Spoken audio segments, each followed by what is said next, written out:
आणि मगाशी शरद पवार, प्रतिभा पवार दोघेही बारामतीत दाखल झालेले आहेत आणि आपल्याला कल्पना आहे की संसदेच्या अधिवेशनामुळे सुप्रिया सुळे, सुनेत्रा पवार या दोघी जणी दिल्लीमध्ये होत्या, त्या एकत्रित निघालेल्या आहेत. थोड्या वेळापूर्वी ते पुण्यात पोहोचलेत आणि कुठल्याही क्षणी ते बारामतीत येतील. आता या हेलिकॉप्टरमधनं कोण आलेलं आहे हे आपल्याला पाहावं लागेल. कुटुंबियांसाठी खूपच वेदनादायी क्षण आहे, कारण अजित पवार हे सर्वार्थानं आधारस्तंभ होते.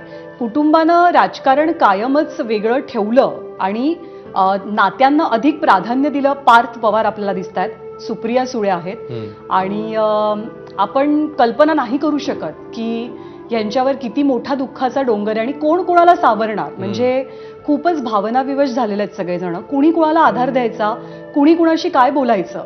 भली भली माणसं हमसून हुमसून रडतात. राणा जगजित सिंग आहेत.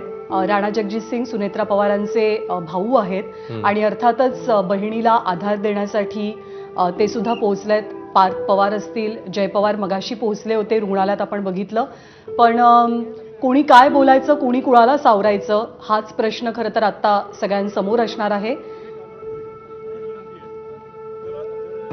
सुनेत्रा पवार, सुप्रिया सुळे बारामतीत दाखल झालेल्या आहेत आणि जेव्हा जेव्हा कुटुंबामध्ये म्हणजे आपण नेहमी म्हणालो की राजकारणामध्ये मतभेद हे होत असतात. जेव्हा राष्ट्रवादी फुटली, शरद पवार, अजित पवार यांनी वेगळ्या वाटा स्वीकारल्या, त्याच्यानंतर पण तू उल्लेख केल्याप्रमाणे कुटुंब मात्र एकसंध होतं.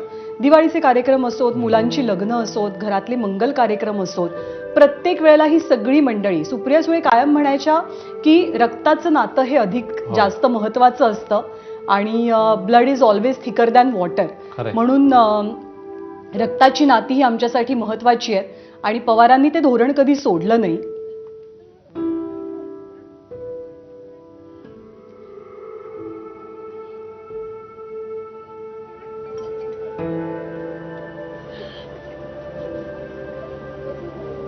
पद्मसिंह पाटील आहेत आणि अर्थातच सुनेत्रा पवारांना ते धीर देत आहेत.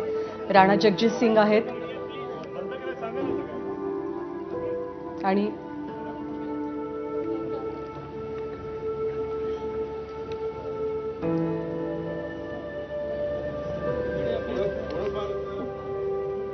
खरं तर माध्यमकर्मींनाही विनंती करण्यात आली की म्हणजे तुम्ही थोडा वेळ संयम बाळगा, कारण कुटुंबासाठी हा जितका वेदनादायी क्षण आहे तितकाच भावूक क्षण सुद्धा आहे. कुणी कुणाला सावरायचं हाच खरा प्रश्न आहे. आणि पवारांचं कुटुंब प्रचंड मोठं आहे, भरपूर मोठं कुटुंब आहे, ते विस्तारलेलं आहे देशभरामध्ये आणि कायम कुटुंबानं म्हणजे राजकारण कुणी करायचं, व्यवसाय कुणी बघायचा, पवारांच्या ज्या वेगवेगळ्या संस्था आहेत त्यात कुणी लक्ष घालायचं, हे खूप सॉर्टेड पवारांनी पहिल्यापासून ठेवलं. पण अजित पवारांभोवती आणि शरद पवारांभोवती अर्थातच हे कुटुंब कायम फिरत राहिलं, कारण ते सामाजिक चेहरे आहेत, ते महाराष्ट्राच्या राजकारणातले सर्वात प्रभावी चेहरे आहेत आणि त्यामुळे अर्थातच त्या दोघांभोवती हे कुटुंब फिरत राहणं याच्यामध्ये आपल्याला काही वावगं वाटत नाही. प्रफुल्ल पटेलांना आपण पाहतोय, प्रफुल्ल पटेल सुद्धा नुकतेच दाखल झालेले आहेत, खूप जुने सहकारी आणि पवार कुटुंबाचे स्नेही. त्यामुळे अर्थातच प्रफुल्ल पटेल यांना सुद्धा एक प्रकारे पर्सनल लॉस ज्याला आपण म्हणतो तसा हा वैयक्तिक धक्का सुद्धा आहे. अश्विन, खरं आहे. आणि आपण मगाशी ज्याचा उल्लेख करत होतो म्हणजे लोकांमध्ये भेटणं असेल, राजकीय क्षेत्रातलं त्यांचं कर्तृत्व सगळ्यांना तर माहितीच आहे, म्हणजे महाराष्ट्र बघतच होता.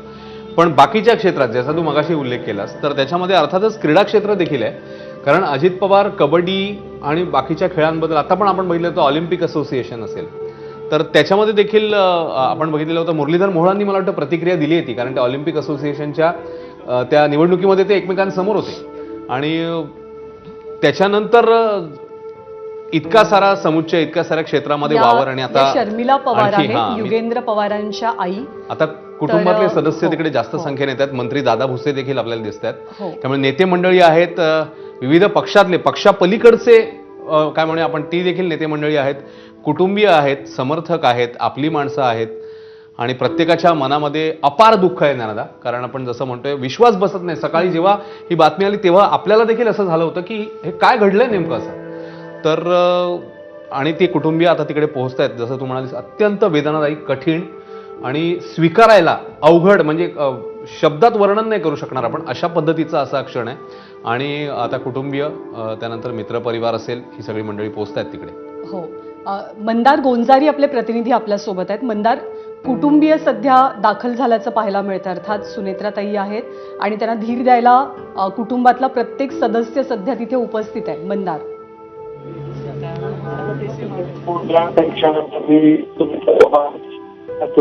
पार्थ पवार आणि त्या ठिकाणी शरद पवारांची. मंदार, तुझा आवाज नीट येत नाही. माझी रिक्वेस्ट आहे की थोडासा नेटवर्क झोनमध्ये येशील आणि त्यानंतर आपण पुन्हा एकदा तुझ्याशी संवाद साधू. पण मंदारने दिलेल्या माहितीनुसार कुटुंबातले सगळेच व्यक्ती आता पोहोचलेले आहेत. श्रीनिवास पवार जे लहान भाऊ आहेत अजित पवारांचे, ते, त्यांच्या पत्नी, ही सगळी मंडळी सध्या रुग्णालयात दाखल झाली. सुनेत्रा पवारही येत आहेत आणि मधल्या काळामध्ये म्हणजे फार नाही आपण लांब गेलो तरी पण म्हणजे अगदी नोव्हेंबर डिसेंबर या 2 महिन्यामध्ये किती आनंदाचे क्षण या पवार कुटुंबानं अनुभवले. युगेंद्र पवारांचं लग्न असो, जय पवारांचं लग्न असो, या सगळ्या लग्नामध्ये हसतं खेळतं कुटुंब, हसत खेळत असलेले अजितदादा महाराष्ट्रानं पाहिले, कुटुंबानं पाहिले. म्हणजे सगळ्यांना कार्यकर्त्यांना पण तो आनंद झाला की कुठेतरी मध्ये आलेली कटुता म्हणा, कुठेतरी रुसवे फुगवे असतात, तर ते सगळे दूर झाले. कुटुंब एक आलं, सगळे हसते खेळते पाहायला मिळाले. पण कुणीच ही कल्पना केली नव्हती की नियतीच्या मनात नेमकं काय आणि असा मोठा आघात हा सहन करावा लागेल. एकीकडे आपण शरद पवारांची दृश्य पाहतोय.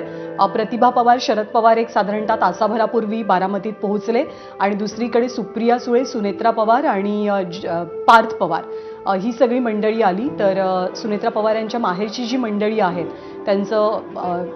त्यांचं जे माहेरचं कुटुंब आहे ते तिथे उपस्थित आहे. रोहित पवारांना आपण पाहतोय. सगळ्यात आधी युगेंद्र पवार पोहोचले होते हॉस्पिटलमध्ये आणि त्यानंतर रोहित पवार. ही सगळी जी पुतणे मंडळी, भाचे मंडळी, म्हणजे जेव्हा जेव्हा कुटुंबियांसोबत बोलणं झालं तेव्हा सगळे तेच सांगायचे की सगळ्यात जास्त धाक जर घरात कुणाचा आहे, आदरयुक्त भीती म्हणूया आपण, आणि आदरयुक्त धाक कुणाचा आहे तर तो अजित पवारांचा आहे. म्हणजे काका म्हणून असेल, मामा म्हणून असेल, आणि प्रचंड मोठा रिस्पेक्ट हा अजित पवारांना घरातली सगळी मंडळी, कार्यकर्ते मंडळी आणि त्यांचे निस्सीम चाहते देत असल्याचं आपण कायमच पाहिलेलं आहे. तर पुढे नेमकं नियोजन कसं असेल हे अर्थात कुटुंबियांशी बोलूनच आम्ही कळवू असं प्रत्येकाकडनं सांगितलं जात आहे. पण आता सुनेत्रा पवारही पोहोचलेल्या आहेत, शरद पवार आलेले आहेत, सुप्रिया सुळे सुद्धा आलेल्या आहेत. तर दादांचं पूर्ण कुटुंब सध्या हॉस्पिटलमध्ये उपस्थित आहे. खरंय, रोहित पवार या दृश्यांमध्ये दिसतात आपल्याला. आणि ज्ञानादा, जसं तू उल्लेख केला की काका पुतणे एक वेगळं बॉन्डिंग असतं, वेगळं नातं असतं. आणि निवडणुकीला आपण पाहिलेलं होतं की रोहित पवार जेव्हा विधानसभेला उभे होते आणि त्यानंतर ते तेव्हा जिंकले होते, मला वाटतं कमी फरकाने ते जिंकले होते, तेव्हा देखील अजित पवारांनी त्यांना सांगितलं होतं, बघ तू जिंकलायस पण त्याच्यामध्ये मी ज्या पद्धतीने तिकडे व्यूहरचना केली होती किंवा काय त्यांचं जे पावलं असतील ती, असं त्यांना म्हणजे काय म्हणूया आपण, ती एक मिश्किल छटा असेल किंवा प्रेमळपणे दटावणं असेल, त्याच्यानंतर तो एक जसं तू म्हणालीस की आदरयुक्त भीती असेल, धाक असेल, हे सगळे पैलू एका माणसामध्ये सामावणं आणि ते तसं व्यक्तिमत्व आज ज्ञानादा आपण गमावलेलं आहे महाराष्ट्राच्या राजकारणातलं. आणि पक्षापलीकडचं नातं असलेलं व्यक्तिमत्व. कारण मगाशी आपण बघितलेलं होतं मवियाच्या सरकारमध्ये